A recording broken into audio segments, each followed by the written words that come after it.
এত মানুষ সবাই শাক তুলতেছে। এই শাক হাটে পাইকারি বিক্রি করবেন? কি রকম দামে বিক্রি হয়? 1400 টাকা মন। কতখানি জমিতে লাগাচ্ছে? কতখানি এটা জমি? কতখানি হয়তো 1 বিঘা হয়তো 1 বিঘা লাগে। কতখানি পাবেন আশা করতেছেন? ধরেন পারলে আমরা কত লাভ যদি হয় তাহলে কত 2-4-5 হাজার টাকা না না, আপনি মানে কতখানি জমি বললেন? 1 বিঘা 30-35 32 শতক। আচ্ছা, অনুমানিক কত মন পালং পাবেন? 50 মন। হ্যাঁ, খরচ টরচ দেখে লাভ হবে?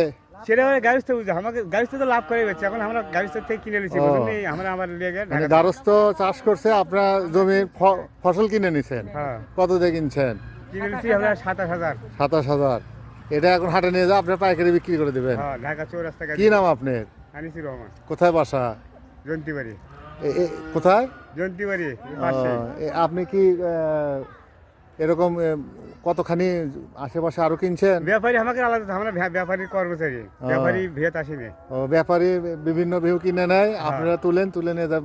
হ্যাঁ, মাঝির লেগে তুলে দিয়েছি, গাড়ি ওই ঢাকা চলে যাবে? ঢাকা চলে যাবে। এটা কি এত বড় বড় পাতাকে? এটা বেশি বড় হয়নি তো, আর সব বড় হয়। এর চেয়ে বড় হয়।